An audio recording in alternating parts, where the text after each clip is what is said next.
Olivier Paul Duboten. Bonjour, je suis passionné par ce débat parce que je regarde toute l'évolution de la pensée qui a été réalisée depuis 10-15 ans, disons sous la poussée notamment des orateurs qui sont sur cette table. J'ai été frappé par deux choses. Ce qu'elle nous a dit Yves, c'est attention, la voiture existera toujours dans 20 ans, dans 30 ans, sans dire exactement comment. Tu as été très prudent. Et ce que nous a dit Jean-Marc, qui est encore plus important, c'est que l'espace public qui est suroccupé par la voiture est quand même, je dirais pas l'arme absolue, mais pas loin, pour fabriquer de l'urbanisme, du vivre ensemble intelligent et constructif. Alors, face à ces deux idées forces, il y a un grand absent. Ce sont les constructeurs automobiles. Constructeurs automobiles, ils fabriquent des voitures et ils se foutent royalement de la façon dont ils sont utilisés. Non seulement ils s'en foutent, mais ils attendent qu'on déroule leur tapis rouge. Et le drame, c'est qu'on leur a déroulé le tapis rouge depuis un siècle, depuis 130 ans, sans discontinuer.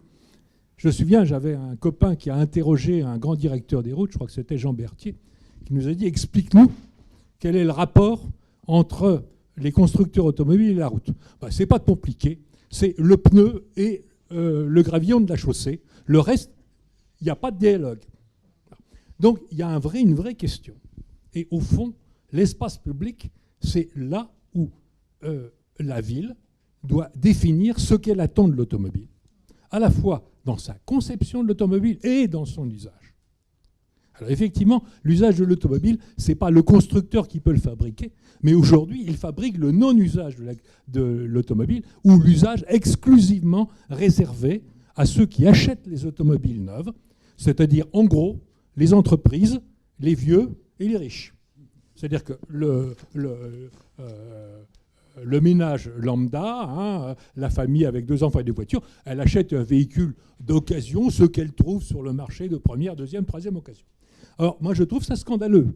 Si on veut faire des villes, il faut que ceux qui fabriquent les villes, le débat sur les villes, doit porter sur quel type de véhicule nous pensons utile d'avoir dans les villes, à la fois son contenu et son usage. Je m'arrête là parce qu'il y a encore, il faut arrêter le débat comme dit Ariella.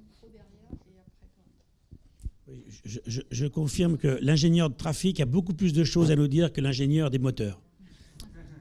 Bonjour, Paul Hortet de la société SEA. Je voudrais apporter un élément sur le même problème, mais d'un point de vue très différent. Nous avons été en contact avec la ville de New Delhi, qui pour la ville de sa ville voisine de Gurgaon, qui est en train de dépasser les 6 millions d'habitants, fait face à une congestion qui est inimaginable pour quand on ne connaît que les villes françaises, et qui ont fait le tour de tout ce qu'il est possible de déployer en ville, comme train, métro, bus. Et donc, tout le monde sait quelle est la situation à New Delhi. Actuellement, tous les bureaux sont fermés parce qu'on ne peut plus y respirer déjà. Et donc, la société SEA est un laboratoire qui fait de l'analyse système. Alors pour l'aérospatial et l'automobile généralement, mais aussi sur des systèmes comme le transport urbain. C'est-à-dire considérer le problème du transport urbain comme un système à traiter. Et les solutions qui marchent parfaitement bien dans les milieux que j'ai cités brillent par leur absence dans ce domaine-là. Et on y a fait quelque chose, on y a fait beaucoup d'erreurs.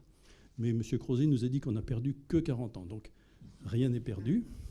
Et en particulier, l'analyse qu'on a faite avec les Indiens, c'est que tout simplement les moyens de transport en commun sont beaucoup trop gros. Ce problème de granularité, ce que vous citiez dans votre résumé de la séance. Et donc, ils ne peuvent simplement pas aller partout. Il y a aussi beaucoup d'autres choses qu'ils ne peuvent pas faire. Ils ne peuvent pas bouger n'importe quand. Vous ne pouvez pas le prendre à 3 heures du matin. Et ils ne peuvent pas tout transporter. Ils ne s'occupent que de transporter des gens. Donc, tout ce que vous voulez faire d'autre, c'est le reste. Et le reste, c'est l'automobile.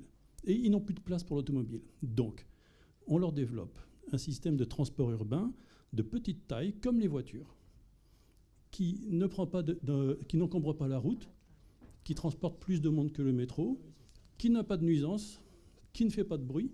Et en fait, c'est extraordinairement simple et peu coûteux, mais simplement, ça résulte d'une approche système plutôt que de se demander quels sont les moyens déjà existants et d'essayer de les plaquer comme on a fait dans l'urbanisme.